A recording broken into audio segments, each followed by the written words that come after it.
Hello guys, இன்றைக்கி நம்ம என்ன பார்க்க போகிறோம்னா ஃபஸ்ட்டு கிளாஸாக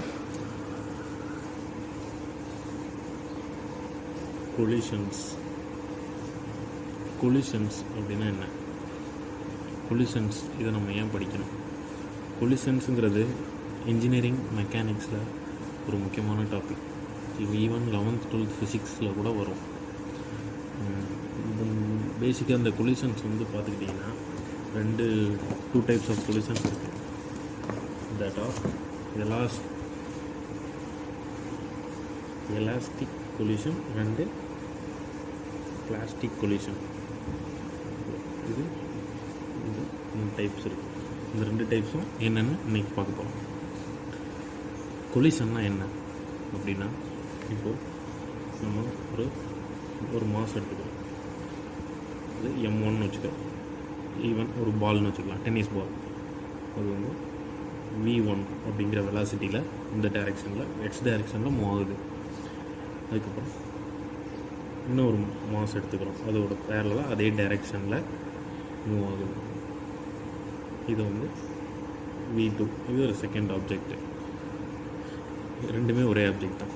இப்போது என்ன அஸ்யூம் பண்ணுறோன்னா, V2 is less than V1 இப்படின்னு நம்ம அஸ்யூம் பண்ணிக்கிறோம். இப்போது இது வந்து பிஃபோர் கொலிஷனில் இந்த கண்டிஷன்.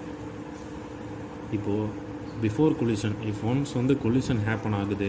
கொலிஷன்னா என்னென்னா, இப்போது இந்த வெலாசிட்டி வந்து ரெண்டாவது மெட்டீரியலில் கம்மியாக இருக்குது.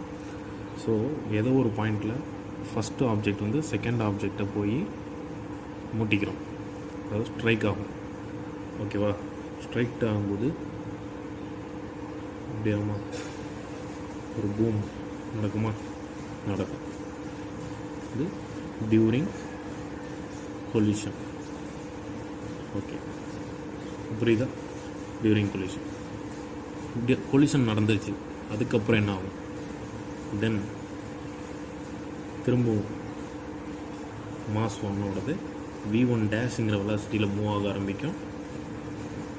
இது வந்து V2 டேஷுங்கிற வெலாசிட்டியில் இது மூவ் ஆக ஆரம்பிக்கும். மாஸ் சேமாக தான் இருக்கும். இது வந்து ஆஃப்டர் கொலிஷன். ஓகேவா? தென் இப்போது ஒரு கொலிஷன் நடக்குது. ஒரு பார்ட்டிக்கல் இன்னொரு பார்ட்டிக்கலை ஸ்ட்ரைக் பண்ணுது. ஒரு ஃபோர்ஸ் வந்து இன்னொரு ஃபோர்ஸுக்கு, ஒரு பார்ட்டிக்கலில் இருக்கிற ஃபோர்ஸ் வந்து இன்னொரு பார்ட்டிக்கலுக்கு ட்ரான்ஸ்ஃபர் ஆகுது. இது வந்து நம்ம ஃபிசிக்ஸில் எதை மூலிமா நம்ம கேட்டகரைஸ் பண்ணோன்னா, எந்த பிரின்சிபல் மூலிமா பண்ணோன்னா, impulse momentum principle. Impulse momentum principle அப்படின்னு ஒரு பிரின்சிபல் இருக்குது. இந்த பிரின்சிபலை வச்சு, இந்த பிரின்சிபல் மூலிமா நம்ம இதை கேட்டகரைஸ் பண்ணலாம். இம்பல்ஸ் மொமெண்டம் பிரின்சிபல்னால் என்ன, ஏன் இது யூஸ் பண்ணுறோம் அப்படிங்கிற பட்சத்தில் மொமெண்டம் கன்சர்வ் ஆகும். பிகாஸ் ஒன்ஸ் வந்து M1லேருந்து M2க்கு ஃபஸ்ட்டு கொலிஷன் ஆகும்போது ஒரு ஃபோர்ஸ் ட்ரான்ஸ்ஃபர் அந்த இடத்துல நடந்துச்சு. ஃபோர்ஸ் ட்ரான்ஸ்ஃபர் வந்து மொமெண்டமாக கன்வெர்ட் ஆச்சு. அது எப்படி எழுதலாம்னா,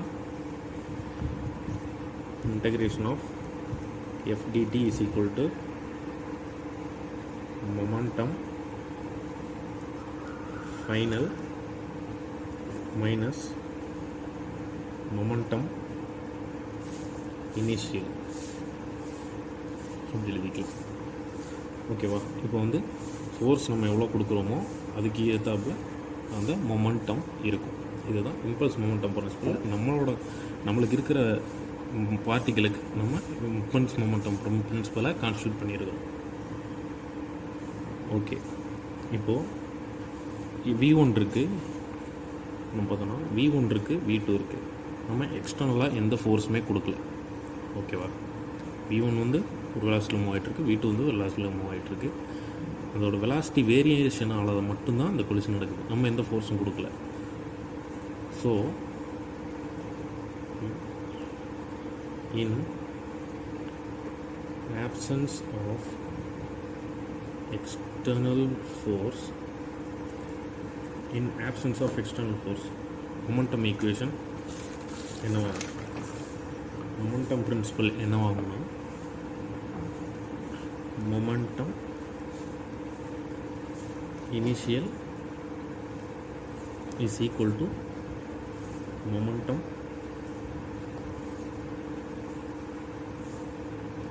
final. ஏன்னா இந்த ஃபோர்ஸ் வந்து கொடுக்கலன்னா 0 ஆகிடும். ஸோ நமக்கு இப்படி அந்த ஈக்குவேஷன் கிடைச்சிடும். Okay, so momentum initial momentum final நம்மளுக்கு கொடுத்துருக்குற இந்த இதுக்கு இந்த ஃபார்முலாவை பிரித்து எழுதணும்னா m1 v1 dash plus m2 v2 dash is equal to m1 v1 plus m2 v2 அது எழுத முடியும். ஓகேவா? இப்போ என்ன ஒரே ஒரு விஷயம்னா, இது எல்லாமே நான் என்ன டைரெக்ஷன் மூவ் ஆகிட்டு இருக்குன்னா எக்ஸ் டைரெக்ஷன். இப்போது எக்ஸ் டைரெக்ஷனில் தான் மூவ் ஆகணுங்கிறது ஒரு கன்ஸ்ட்ரெயின்ட் கிடையாது. இப்போ நீங்கள் யோசிச்சு பாருங்கள், ஒரு டென்னிஸ் பால் இருக்குது, இன்னொரு டென்னிஸ் பால் இருக்குது, ரெண்டும் மூவ் ஆகிட்டு இருக்கும்போது ஒரு கொலிஷன் நடக்குது. நடந்தோடனையும் அது திரும்ப எக்ஸ் டைரெக்ஷனாக போக முடியாது. இப்படி வந்து இந்த கொலிஷன் இப்படி வந்து திரும்ப இது இந்த டைரெக்ஷனில் போகலாம். அதாவது இப்படி ஒன்று இப்படி ஒரு 3 வேறு டைரெக்ஷன் எனி டைரெக்ஷனில் போகலாம். ஸோ மொமெண்டம் ஈக்குவேஷனை நமக்கு இருக்கிற மொமெண்டம் ஈக்குவேஷன் என்னவா ஆகும்னா, it is a vector equation. மறந்துடாதீங்க, இது வந்து ஒரு வெக்டார் ஈக்குவேஷன். ஆக்சுவலி ஓகேவா? It can be written in any specific direction at once. அதாவது ஒரு டைரெக்ஷனுக்காக மட்டும்தான் எழுத முடியும். ஏதோ ஒரு டைரெக்ஷனில் தான் அந்த மொமெண்டம், அந்த ஃபோர்ஸு, அந்த டைரெக்ஷன் எல்லாமே நடக்கும்.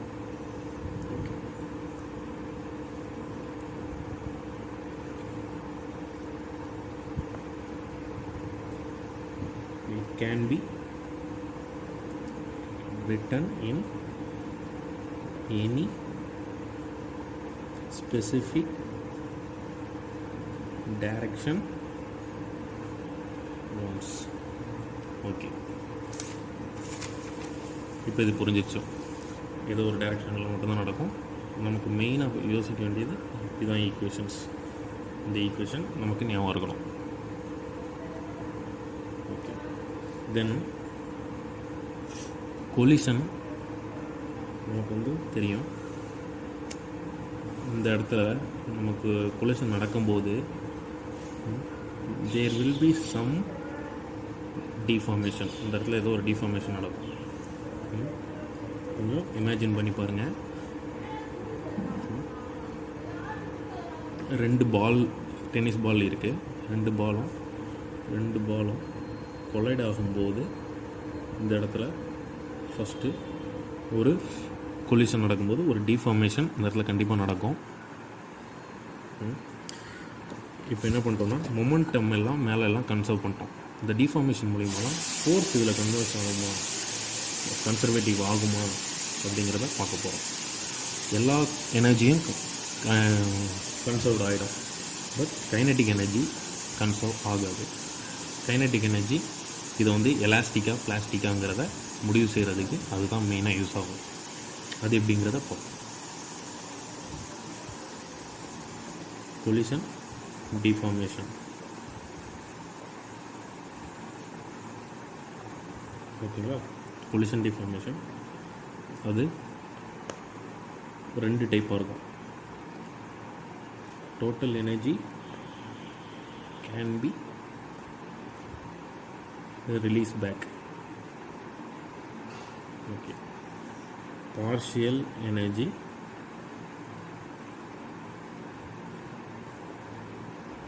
can be released back.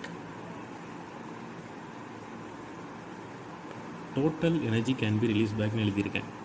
இப்போது 2 டென்னிஸ் பால் எக்ஸாம்பிள். டென்னிஸ் பால்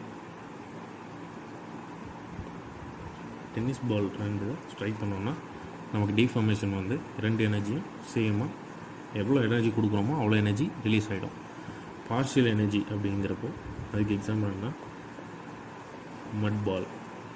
ஒரு மட் பாலை தூக்கி ஒரு செவுத்தில் எரிஞ்சிங்கன்னா அது வந்து பிளாஸ்டிக்காக டிஃபார்ம் ஆகும். அதோட பாதி எனர்ஜி மட்டும்தான் அதுக்கு திரும்பி ரிலீஸ் ஆகும், மீதி எனர்ஜி ஆகாது. ஸோ அதோட வெலாசிட்டி கம்மியாகும். ஓகே, இதுக்கு பேர் என்னென்னா perfectly elastic collision. இதுக்கு plastic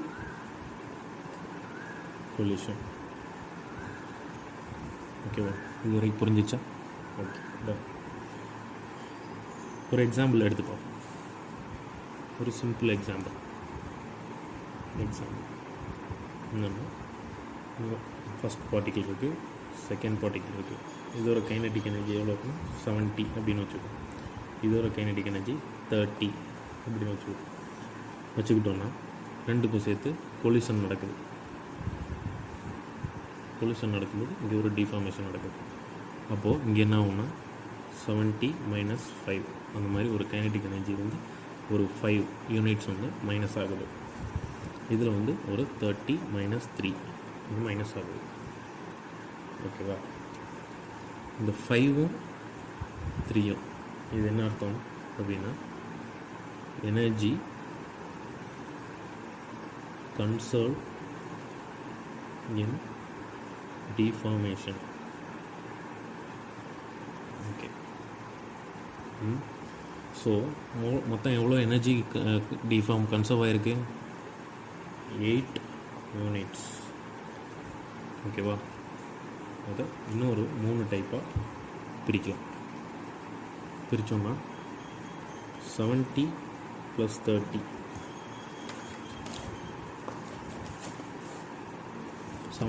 30 அப்படியாச்சுன்னா அதுக்கப்புறம் 68 + 28 65 + 27 3 டைப்பாக நம்ம பிரிச்சிருக்கோம். ஓகேவா,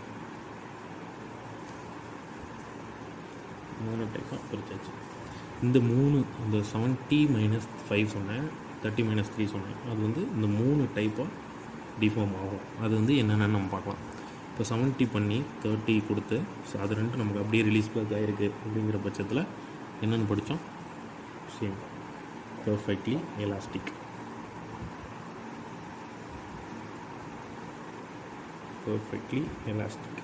ஓகேவா, தென் இதில் வந்து 70ல் 68 28 அதாவது 2 ரெண்டுலேயுமே கன்சர்வ் ஆகிருக்கு. அப்படிங்கிற பட்சத்தில் இது வந்து செமி எலாஸ்டிக் collision. ஓகே, தென் 65 27 இது வந்து பிளாஸ்டிக், பர்ஃபெக்ட்லி பிளாஸ்டிக். ஓகே, இப்போ பர்ஃபெக்ட்லி பிளாஸ்டிக் collision.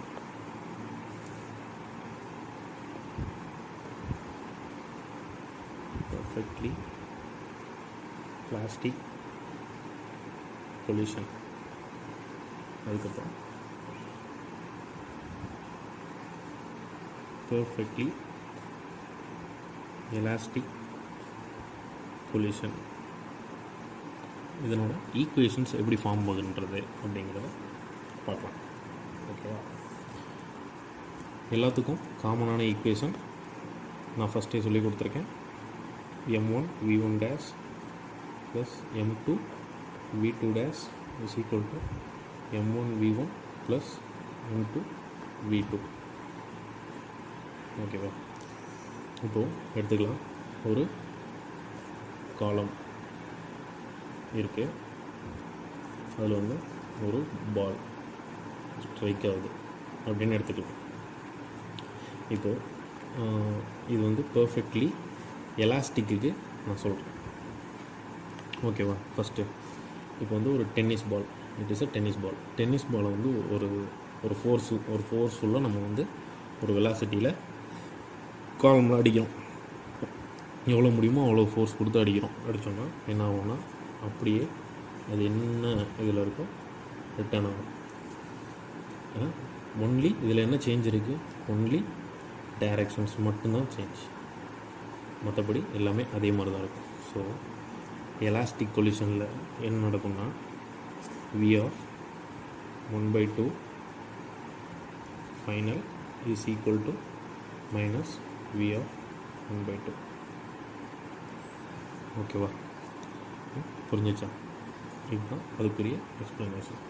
இப்போது அதே இது பிளாஸ்டிக் கொலிஷன் அப்படிங்கிற பட்சத்தில் ஒரு மட் பால், அதே இது ஒரு மட் பால் வந்து அதே காலமில் ஸ்ட்ரைக் பண்ணுறோம் அப்படிங்கிற பட்சத்தில் என்ன ஆகும் அப்படின்னா v of 1/2 f இருக்கும், v of 1/2 i இருக்குது. இப்போது நம்ம கொடுக்குற இனிஷியல் ஃபோர்ஸை விட ஒரு மட் பாலை எடுத்து ஒரு சவுத்தில் எறியும் போது நம்ம இனிஷியல் எவ்வளோ வெலாசிட்டி கொடுக்குறோமோ அதை விட இந்த வெலாசிட்டி வந்து கம்மியாக இருக்கும். ஓகேவா? அப்போது இதை வந்து லெஸ் தேன். ஓகேவா? இப்போது லெஸ் தேன்லாம் இருந்துச்சுன்னா இன்ஈக்குவாலிட்டியாக இருக்குது. இந்த ஈக்குவாலிட்டியாக மாற்றுறதுக்கு நம்ம ஒரு கான்ஸ்டண்ட்டை அதுக்குள்ளே இன்ட்ரடியூஸ் பண்ண போகிறோம், இ. இந்த இ என்னன்னு பார்த்தீங்கன்னா கோஎஃபிஷியன்ட் ஆஃப் ரெஸ்டிடியூஷன். இதுதான் இப்போ சொல்லுவோம். இந்த டேர்ம் பேர் கோஎஃபிஷியன்ட் ஆஃப் ரெஸ்டிடியூஷன். இப்போது ரிலேட்டிவ் வெலாசிட்டி, இந்த ரெண்டு ஃபார்முலாவும் ரெண்டு டெரிவேஷனும் கொலிஷன்ஸ் ப்ராப்ளம் சால்வ் பண்ணுறதுக்கு ரொம்ப ரொம்ப இம்பார்ட்டண்ட். இப்போது ரிலேட்டிவ் வெலாசிட்டி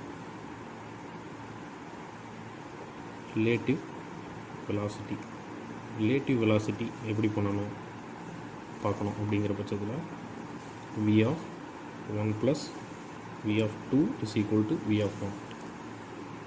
ஓகேவா?